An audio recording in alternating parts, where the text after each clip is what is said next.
Assalamualaikum warahmatullahi wabarakatuh. Selamat pagi adik-adik. Perkenalkan, nama kakak adalah Rifka Hasanah.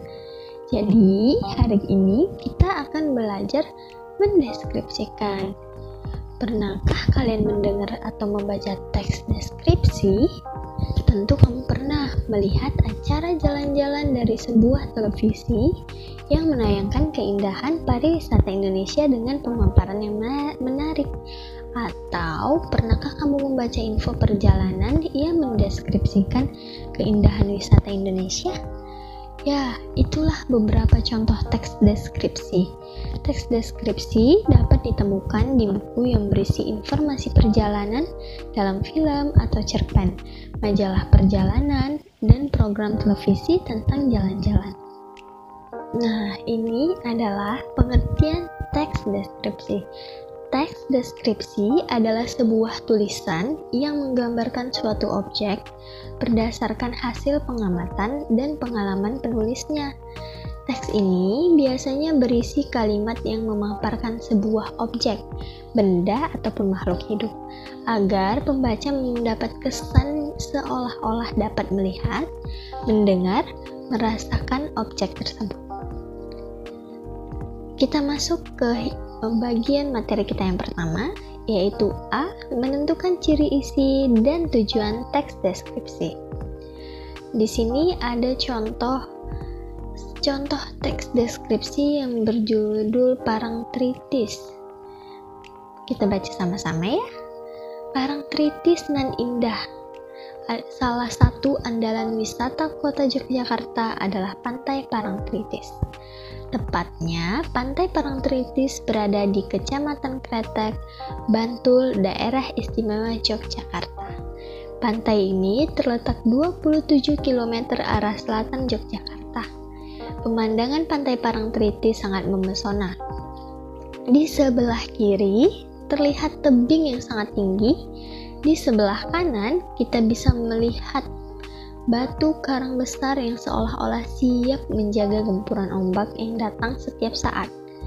Pantai bersih dengan buih-buih putih bergradasi abu-abu dan kombinasi hijau sungguh elok. Kemolekan pantai serasa sempurna di sore hari. Di sore hari kita bisa melihat matahari yang terbenam yang merupakan saat sangat istimewa. Lukisan alam yang sungguh memesona. Semburat warna merah keemasan di langit dengan kemilau air pantai yang tertimpa matahari sore menjadi pemandangan yang memukau. Rasa hangat berbaur dengan lembutnya hembusan angin sore, melingkupi seluruh tubuh. Seakan tersihir kita menyaksikan secara perlahan matahari seolah-olah masuk ke dalam hamparan air laut. Banyaknya wisatawan yang selalu mengunjungi Pantai Parangtritis ini membuat pantai ini tidak pernah sepi dari pengunjung. Di Pantai Parangtritis ini kita bisa menyaksikan kerumunan anak-anak bermain pasir. Tua muda menikmati embusan segar angin laut. Kita juga bisa naik kuda ataupun angkutan sejenis andong yang bisa membuat kita ke area karang laut yang sungguh sangat indah.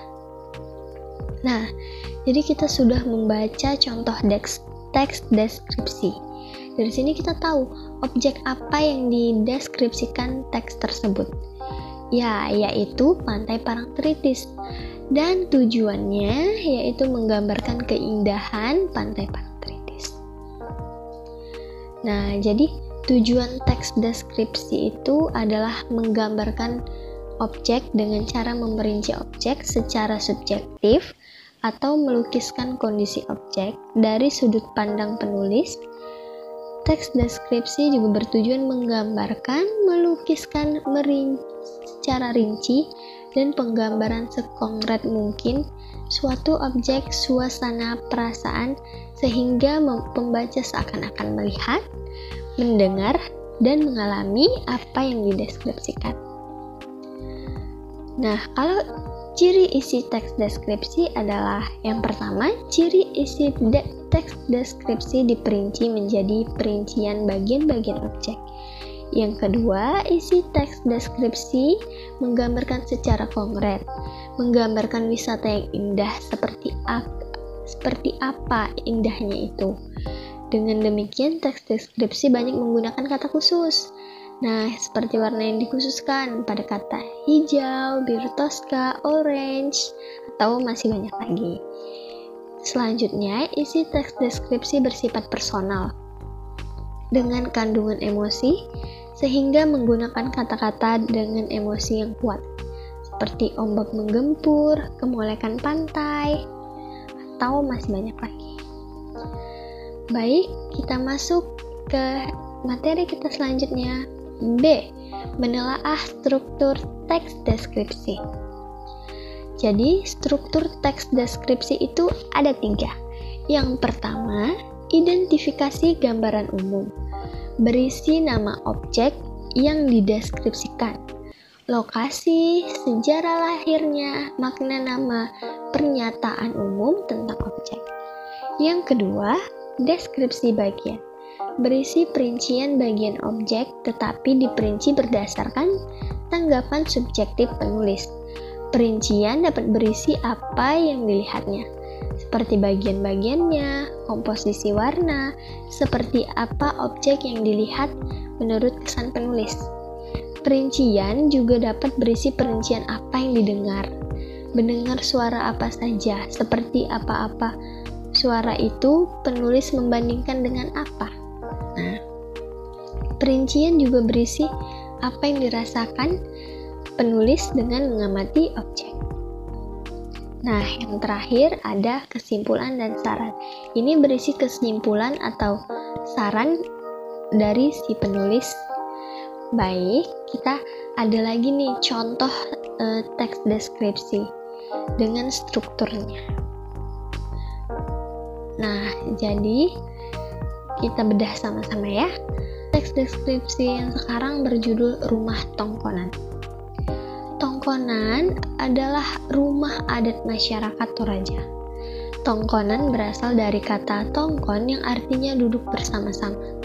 Suku Toraja memiliki rumah adat ini di pegunungan yang berbatasan dengan Kabupaten Enrangka, Sulawesi Selatan.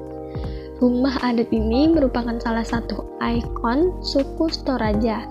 Selain upacara pemakamannya, Toraja termasyhur oleh karena rumah adatnya yang unik dan cantik ini. Oleh karena arsitekturnya yang menarik, Tongkonan kemudian dinobatkan sebagai rumah adat Toraja. Tongkonan berada di antara pohon-pohon bambu di puncak bukit. Tongkonan terletak sekitar 12 km ke arah utara dari Rantepao. Memasuki Rantepao akan kita temukan tongkonan berjajar rapi dan indah, seakan menyambut dengan ramah setiap pengunjung yang datang. Nah, jadi pada bagian tersebut itu adalah struktur identifikasi yang berisi nama objek, lokasi, dan gambaran umum tentang objek. Nah, kita lanjut. Rumah adat yang satu ini terbuat dari kayu yang bagus dan dihias dengan apik. Hiasan terdapat pada sekujur badan rumah dan atap rumah. Ukiran di sekujur bagian rumah menambah cantik bangunan ini. Ukiran yang menghias sekujur bangunan bermotif garis-garis lengkung, garis-garis yang harmonis. Rumah adat yang berjenis rumah panggung ini juga terbuat dari kayu kokoh, bukan kayu sembarang kayu tentunya. Jenis kayu yang digunakan membuat tongkonan kabarnya memiliki kualitas juara dan hanya ditemukan di wilayah Sulawesi Selatan saja. Tanpa vernis dan piltur, kayu rumah tongkonan tetap awet hingga ratusan tahun. Suku Toraja juga menghias atap tersebut dengan tanduk kerbau. Kerbau yang memperlambang kebangsawan suku Toraja. Atap rumah tongkonan melengkung menyerupai perahu terdiri dari susunan bambu. Tongkonan tersebut didekorasi dengan jumlah tanduk kerbau yang ditancapkan di bagian depan rumah adat. Di setiap bangunan bagian depan terdapat deretan tanduk kerbau. Nah, kalau yang ini termasuk struktur teks deskripsi yang deskripsi bagian yang isinya memerinci bahan kayu, ukiran rumah, hiasan atap rumah. Kita lanjut. Sungguh kaya warisan budaya Indonesia. Kita bangga memiliki warisan budaya dengan nilai artistik yang tinggi dan unik. Rumah adat Tongkonan warisan budaya yang perlu kita jaga.